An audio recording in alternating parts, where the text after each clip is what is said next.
Hi friends, welcome to my channel. మా పెరటి తోట రుచులు. అందరూ ఎలా ఉన్నారండి? బాగున్నారు కదా? చాలా మనకి గ్యాప్ వచ్చేసింది, వీడియోస్ చేయట్లేదు, లాంగ్ వీడియోస్ అయితే. నేను ఈరోజు పనసకాయ ఈ విధంగా హల్వా చేయాలో పనసకాయ పండుతో అది పనసతోటి వీడియో చేయాలనిపించింది. మీ అందరికీ చేసి చూపిస్తాను, చూడండి. ఫస్ట్ నేను కాయని మూడు భాగాల కింద చేశాను. ఫస్ట్ భాగం తినేసాము, రెండో భాగంతో హల్వా చేద్దామని రెడీ చేశాను.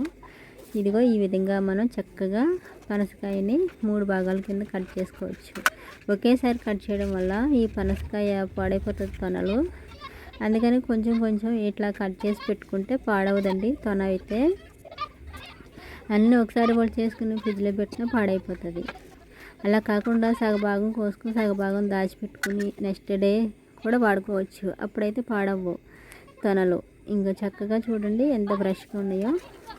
నేనైతే చాలా చాలా చాలా హ్యాపీగా ఉన్నాను. చాలా బాగుంది పనసకాయ అయితే. స్వీట్ అంటే స్వీట్గా ఉంది, చాలా బాగుంది. నేను ఏదో ఒకటి తిన్నా కానించి ఏదో ఒకటి ప్రాబ్లం వస్తుందని నేను హల్వా చేద్దామని చాలా ప్రిపేర్ చేశాను. ఈ విధంగా తొనలు అయితే చక్కగా ఒలిచేసాను.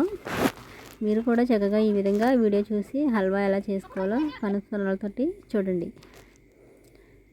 ఇదిగో రెడీ చేసి పెట్టాను పనస తొనల హల్వా. ముగ్గురు పనస తొనలు తీసుకొని మనం ఈ విధంగా హల్వా చేసుకుని తింటే చాలా బాగుంటుంది. పనసకాయ పండినప్పుడు స్మెల్ చాలా వరకు వెళ్తూ ఉంటుంది, మనకి తెలుసు. అసలు పండిందంటే దానికి అసలు మనకి ఆగదు.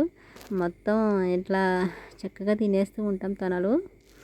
ఇంకా ఈ విధంగా ఫస్ట్ అయితే గింజలు అనేవి తీసేసుకోవాలి. ఒక 10 నుంచి 20 వరకు మనం తొనలు అనేవి తీసుకోవాలి. చక్కగా వీటిని గింజలు తీసి పక్కన పెట్టుకోవాలి. ఈ గింజలు తీసిన వాటికి కొంచెం వాటికి తోకలు వస్తూ ఉంటాయి కదా పక్కన, అవి కూడా శుభ్రపరచుకుని చక్కగా చిన్న చిన్న ముక్కల కింద మనం వీటిని కట్ చేసి పెట్టుకోవాలి. చూస్తున్నారు కదా, పనసగా ఈ సమ్మర్లో మనకి చాలా చాలా బాగా వస్తాయి విరివిగా ఇవి. ఈ పనసకాయతో మనం ఎన్నో వెరైటీ చేసుకుంటాము. పనస పొట్టు కర్రీ చేస్తారు, అలాగే పనస తొనల కర్రీ, బిర్యానీ కూడా చేస్తూ ఉంటారు. చాలా బాగుంటుంది.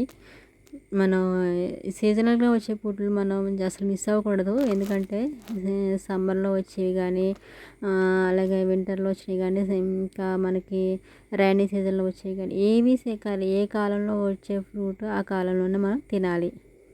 ఈ విధంగా మిక్సీలో వేసుకుని పేస్ట్ చేసుకుని పక్కన పెట్టుకోవాలి. ఒక ప్యాన్లో నెయ్యి వేసుకుని, నెయ్యి అయితే ఎక్కువ పడుతుందండి హల్వాకి. బొంబాయి రవ్వ 1 కప్పు వేసుకున్నాను. బాగా వేయించుకోవాలి దోరగా నెయ్యిలో. బాగా దోరగా కమ్మట వాసన వచ్చే వరకు ఈ రవ్వ అనేది మనం వేయించి పెట్టుకోవాలి. వేయించి పెట్టుకుని పక్కన పెట్టుకున్న తర్వాత ఈ కొంచెం నెయ్యి వేసి ఈ పేస్ట్ని కూడా మనం అదే ప్యాన్లో మనం ఫ్రై చేసుకోవాలి. ఎందుకంటే పచ్చివాసన పోయే వరకు పేస్ట్ అనేది పెట్టుకోవాలి. పేస్ట్ అనేది ఫ్రై చేయాలి. చూస్తున్నారు కదా, నెయ్యి వేసుకుని నెయ్యిలోనే ఈ పనసల పేస్ట్ వేసుకుని చక్కగా దగ్గరగా మనం వీటిని ఫ్రై చేయాలి. పచ్చివాసన పోయే వరకు సిమ్లోనే పెట్టి వీటిని వేయించుకోవాలి. చూస్తున్నారు కదా, నెయ్యి అయితే సెపరేట్ అవుతుంది. ఈ విధంగా దగ్గర పడే వరకు మనం దీన్ని కలుపుతూ ఉండాలి. అడుగు పడుతుంది, అడుగు పట్టకుండా చూసుకోండి. చాలా బాగా ఫ్రై అవ్వాలి. ఇది ఎంతో సింపుల్గా చేసుకోవచ్చు అండి. చాలా అంటే చాలా సింపుల్. సో ట్రై చేసి చూడండి, రాని వాళ్ళ కోసం చెప్తున్నాను. ఇందులోనే మనం తగిన నీళ్ళు కూడా వేసుకుని చక్కగా ఉడికించుకోవాలి.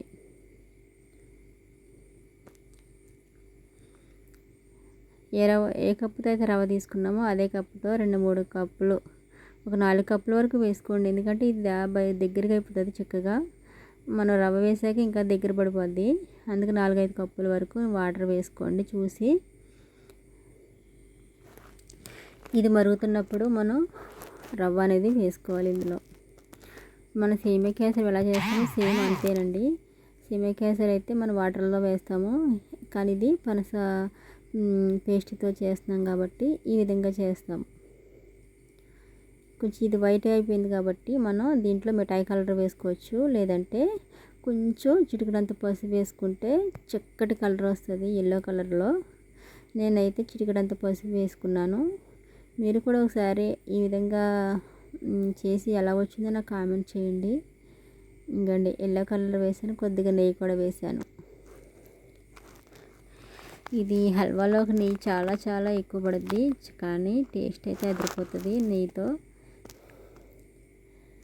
ఈ విధంగా నెయ్యితో మన హల్వా చాలా చాలా బాగుంది. నాకు ఎక్కువ స్వీట్ రెసిపీస్ అంటే చాలా ఇష్టం, ఎంతో ఇంట్రెస్ట్గా చేస్తూ ఉంటాను.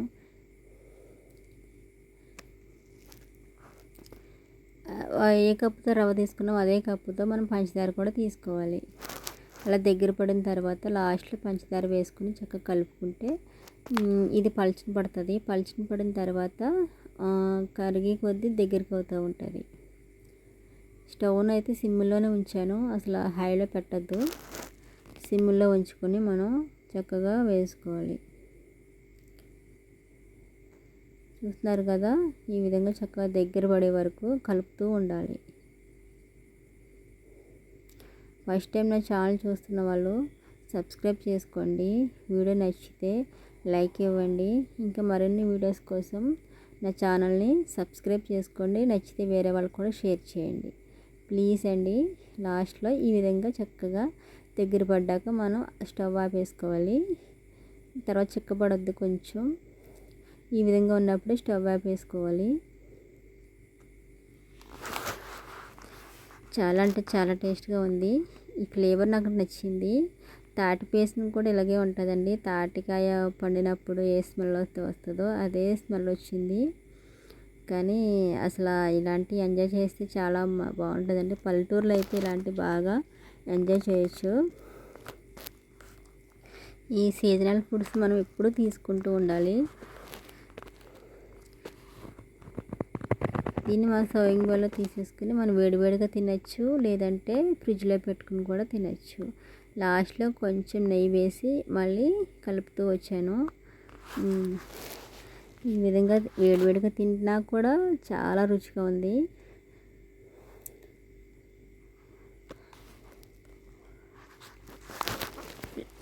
మీరు కూడా ఒకసారి ట్రై చేసి చూడండి. ఏ విధంగా వచ్చిందో నాకు కామెంట్ చేయండి.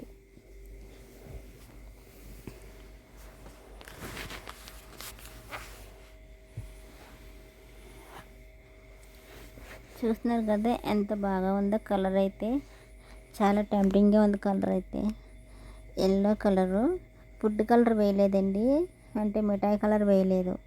నేను చిటికెడంత పసుపు వేసాను. ఎంత బాగుందో పనసపండు హల్వా. సూపర్గా ఉంది. చాలా చాలా బాగుంది. వీడియో నచ్చితే లైక్ ఇవ్వండి.